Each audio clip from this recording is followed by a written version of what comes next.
तो दोस्तों आज 30 अगस्त दिन रविवार सन 2020 का दिन हो चुका है। बात कर लेते हैं आज की मुख्य खबरों के बारे में और आज की बड़ी खबरों के बारे में। तो आज की मुख्य और बड़ी खबरों में हमेशा की तरह सबसे पहले बात करेंगे कोविड-19 कोरोना वायरस के लाइव स्कोर की।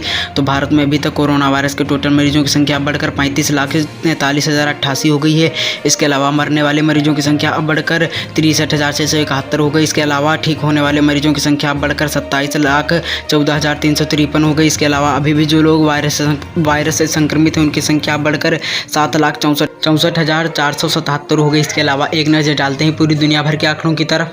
तो पूरी दुनिया भर में कोरोना वायरस के टोटल मरीजों की संख्या बढ़कर 2,51,70,439 हो गई। इसके अलावा मरने वाले मरीजों की संख्या बढ़कर 8,46,792 हो चुकी है। इसके अलावा इलाज के बाद ठीक होने वाले मरीजों की संख्या बढ़कर 1,75,10,10,4 हो गई है।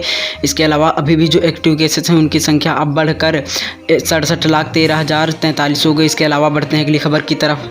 मोबाइल पर ट्विटर चलाने वालों के लिए एक बड़ी खबर आ रही है। आपको बता दें कि इस खबर में माइक्रो ब्लॉगिंग साइट ट्विटर ने एक बड़ा फैसला लिया जिसमें तमाम पार्टियों और संस्थाओं के लिए काम करने वाले आईटी सेल की मुसीबत बढ़ गई है। ट्विटर ने ऐसे ट्वीट को छुपाने का फैसला कर दिया है जो कि कॉपी पेस्ट हो गया। यानी यदि आप किसी के ट्वीट को कॉपी करके पेस्ट कर रहे हैं या फिर एक ही ट्वीट को कई लोग ट्वीट कर रहे हैं तो ऐसे ट्वीट लोगों की टाइमलाइन से हाइड कर दिए जाएंगे। इसके अलावा बढ़ते हैं अगली खबर की तरफ। इसके साथ एक बड़ी खबर ये भी आ रही कि आईपीएल से ये खबर आ रही कि अब सुरेश रैना नहीं खेलेंगे। चेन्नई सुपर किंग के दिग्गज बल्लेबाज सुरेश रैना आईपीएल के 13वां सत्र में खेलते हुए नजर आएंगे। वह निजी कारणों से भारत लौट आए हैं। फ्रेंचाइजी चेन्नई सुपर किंग्स ने उनके भारत वापसी की जानकारी दी है। किंग के मुताबिक रैना भारत लौट आए हैं। 19 सितंबर से शुरू हो रहे आईपीएल के लिए टीमें संयुक्त अरब अमीरात यूएई में पहुंच गई हैं। रैना के लौटने के पीछे की असली वजह क्या है इसका अब तक पता नहीं चल पाया। इसके अलावा बढ़ते हैं अगली खबर की तरफ। एक बड़ी खबर स्वास्थ्य मंत्रालय से आ रही, बच्चों से फैल सकता है जल्दी कोरोना, डब्ल्यूएचओ ने किया साबित। आपको बताते हैं पूरी खबर।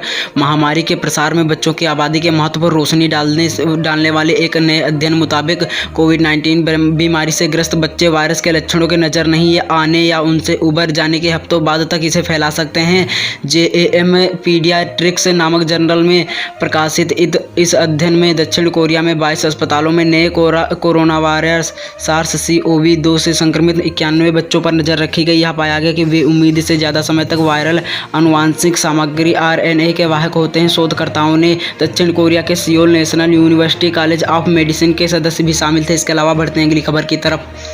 गृह मंत्रालय ने जारी किए अनलॉक 4 के दिशा निर्देश। जानिए क्या खुला रहेगा और क्या बंद रहेगा। आपको बता दें कि भारत सरकार ने शनिवार को अनलॉक 4 के लिए दिशा निर्देश जारी कर दिए। यह दिशा निर्देश 30 सितंबर तक लागू रहेंगे। गृह मंत्रालय के दिशा निर्देशों के मुताबिक 7 सितंबर से मेट्रो सेवाएं चरणबद्ध तरीके से खुल सकेंगी। आवास और शहरी मामलों के मंत्रालय रेल मंत्रालय द्वारा केंद्रीय गृह मंत्रालय के साथ परामर्श के बाद मेट्रो रेल को 7 सितंबर से क्रमबद्ध तरीके से संचालित करने की अनुमति दी जाएगी। इसके अलावा आपको बता दें कि वहीं सामाजिक, अकादमिक, खेल, मनोरंजन, सांस्कृतिक, धार्मिक, राजनीतिक और अन्य सभाओं में 31 सितंबर 2020 से 100 व्यक्तियों को शामिल होने की अनुमति दी जाएगी। हालांकि इस तरह के सीमित समारोहों में अनिवार्य रूप से फेस मास्क पहनना, सामाजिक दूरी, थर्मल स्कैनिंग और हाथ धोने के लिए सैनिटाइजर का प्रावधान होना चाहिए। इसके साथ ही आपको बताते हैं कि 31 सितंबर से 2020 से ओपन एयर थिएटरों को खोलने की भी अनुमति होगी। राज्यों और केंद्र शासित प्रदेशों के साथ व्यापक विचार विमर्श के बाद यह निर्णय लिया गया कि स्कूल, कॉलेज, शैक्षणिक और कोचिंग संस्थान छात्रों के लिए 30 सितंबर 2020 तक नियमित कक्षा गतिविधि के लिए बंद रहेंगे। इसके अलावा बढ़ते हैं अगली खबर की तरफ। साथ ही में बैंकों को लेकर एक बड़ी खबर आ रही। सितंबर में इस दिन पर छुट्टियां रहेंगी और साथ ही में बैंक हॉलीडे भी रहेंगे। आपको बता दें कि 1 सितंबर ओणम के कारण सिक्किम में बैंक बंद रहेंगे। श्री नारायण गुरु जयंती पर गंगटोक, कोची केरल और तिरुअनंतपुरम में पंग लहाबसोल पर अवकाश रहने की वजह से बैंक बंद रहेंगे। 6 सितंबर साप्ताहिक अवकाश रहेगा। 12 सितंबर महीने के दूसरे शनिवार से बैंकों में छुट्टी। 13 सितंबर रविवार का दिन होने की वजह से बैंक में छुट्टी। के साथ ही आपको बता दें कि 17 सितंबर महालया अमावस और विश्वकर्मा पूजा पर अगरतला, बेंगलुरु और कोलकाता समेत कुछ अन्य राज्यों में अवकाश रहेगा। 20 सितंबर साप्ताहिक अवकाश। 31 सितंबर श्री नारायण गुरु समाधि दिवस में कोच्चि और तिरुअनंतपुरम में अवकाश रहेगा। 23 सितंबर हरियाणा हीरोज शहादत दिवस पर बैंकों में अवकाश। 26 सितंबर महीने का चौथा शनिवार पर देश के बैंकों में छुट्टी। 27 सितंबर साप्ताहिक अवकाश। 28 सितंबर सरदार भगत सिंह जयंती पर पंजाब में छुट्टी। इन दिनों पर बैंक रहेंगे बंद। इसके अलावा बढ़ते हैं अगली खबर की तरफ। उच्च न्यायालय का दिशा निर्देश, छात्रों से लॉकडाउन के बीच नहीं वसूला जाएगा वार्षिक और विकास शुल्क। जानते हैं पूरी खबर। दिल्ली उच्च न्यायालय ने कहा कि मौजूदा लॉकडाउन के दौरान स्कूलों के बंद रहने तक छात्रों के अभिभावकों से वार्षिक और विकास शुल्क नहीं लिया जा सकेगा। न्यायमूर्ति जयंत नाथ ने 25 अगस्त को एक निजी स्कूल के अभिभावकों के संगठन की याचिका पर सुनवाई करते हुए टिप्पणी की। याचिका में स्कूल द्वारा जुलाई से ट्यूशन फीस के साथ वार्षिक और विकास शुल्क लिए जाने की चुनौती दी गई थी। इसके अलावा बढ़ते हैं अगली खबर की तरफ। जैसा कि आप लोग जानते हैं, स्मार्टफोन को सिर्फ बिजली से और सौर ऊर्जा से ही चार्ज किया जा सकता है, लेकिन साइंस ने इतनी प्रगति कर ली है कि अब आप अपने फ़ोन को अपने शरीर से चार्ज कर सकेंगे। जानते हैं, आपको बताते हैं कि आज के समय में टेक्नोलॉजी आए दिन कोई ना कोई करिश्मा जरूर दिखा रहा है। ऐसे में अगर हम आपसे ये कहें कि आप अपने गैजेट या स्मार्टफोन को चार्ज कर सकेंगे तो शायद आपको ये बातें मजाक लगेंगी और आप कहेंगे कि टेक्नोलॉजी अभी इतना विकसित नहीं हुआ कि इंसान अपने शरीर से गैजेट या स्मार्टफोन को चार्ज कर सकेंगे, लेकिन यही हकीकत है। इंसान आने वाले वक्त में इलेक्ट्रॉनिक डिवाइस को अपने शरीर से चार्ज कर पाएंगे।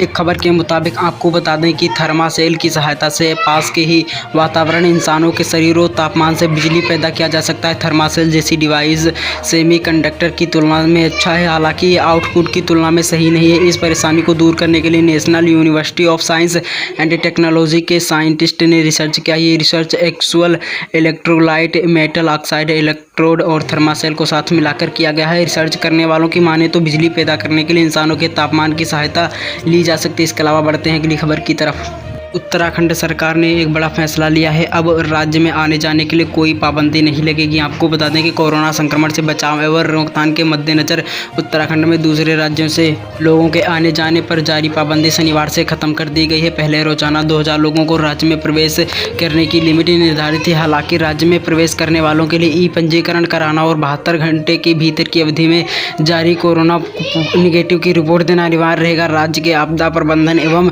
पुनर्वास विभाग के सचिव S.A. मुरुगेसन के अनुसार केंद्रीय गृह मंत्रालय के निर्देशों को मद्देनजर उपरोक्त कदम उठाया गया है। अब उत्तराखंड में आवाजाही के लिए राज्य सरकार या जिला प्रशासन से कोई अनुमति नहीं लेने की जरूरत है।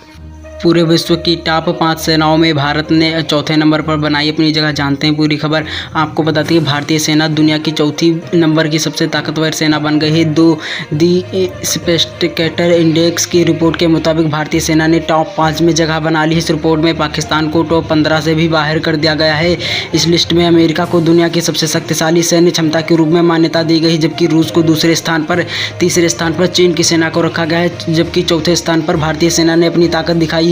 दुनिया में एक बार फिर से एशिया का डंका बजता दिख रहा है। दी स्पेक्टर इंडेक्स की रिपोर्ट के मुताबिक सैन्य ताकत के मामले में टॉप 5 में चीन और भारत ने जगह बनाई। इसके अलावा बढ़ते हैं अगली खबर की तरफ। अभी तक पूरे भारत में इन राज्यों के स्कूल खुल चुके हैं। यहाँ कोरोना के मामले में भी कमी आई है। आपको बता दें कि लगता है कोरोना वायरस का प्रकोप का अंत हो रहा है, क्योंकि स्कूल और कॉलेजों को अनलॉक 4 में फिर से खोला जाएगा, जो 1 सितंबर से शुरू होगा। माता पिता अपने बच्चों को स्कूलों में भेजने के पक्ष में नहीं है, क्योंकि भारत दिन प्रतिदिन सबसे अधिक मामलों का सामना कर रहा है। आपको बता दें कि तेलंगाना यद्यपि राज्य ऑनलाइन कक्षाओं का अवलोकन करना जारी रखेगा। लगभग 30,000 सरकारी स्कूल और 27 अगस्त को फिर से खुल गए और 1 लाख से अधिक शिक्षक अपने कर्तव्यों में शामिल हो गए। के साथ ही आपको बता दें कि उड़ीसा में स्कूल दुर्गा पूजा के अंत तक बंद रहेंगे। 5 दिवसीय दुर्गा पूजा उत्सव 22 से 26 अक्टूबर तक आयोजित किया जाएगा। इसके बाद स्कूल यहाँ के खुल जाएंगे। आपको बता दें कि त्रिपुरा ज़्यादातर राज्य केंद्र सरकार के आदेशों का इंतजार कर रहे हैं। हालांकि त्रिपुरा ने पहले स्कूलों में कक्षाएं आयोजित करना शुरू कर दिया। 21 अगस्त को त्रिपुरा के स्कूलों में कुल 1.25 लाख छात्र शामिल हुए। पश्चिम बंगाल राज्य सरकार ने घोषणा की है कि स्कूल 20 सितंबर के बाद फिर से खुलेंगे। इसके अलावा आंध्र प्रदेश में भी कई तरह के स्कूल खुल रहे हैं। आंध्र प्रदेश के अन्य राज्यों की तरह 1 सितंबर से स्कूल भी शुरू हो जाएंगे। आंध्र प्रदेश के असम ने अपने शिक्षकों को अगस्त के अंतिम सप्ताह में कोविड-19 परीक्षा आयोजित करने के बाद तैयार किया है। राज्य की कक्षाएं 1 सितंबर से शुरू होंगी। इसके साथ ही कर्नाटक स्कूलों के बारे में कुछ भी पुष्टि नहीं हुई। हालांकि कर्नाटक में कॉलेज 1 अक्टूबर से नियमित कक्षाएं शुरू करेंगे। सिक्किम शिक्षकों को 1 सितंबर से स्कूलों की रिपोर्ट देनी होगी। इसके अलावा आज के वीडियो में बस इतना है। अगर आपको वीडियो अच्छा लगा तो वीडियो को लाइक करके चैनल को सब्सक्राइब करके बेल आइकन को जरूर प्रेस कर दीजिएगा।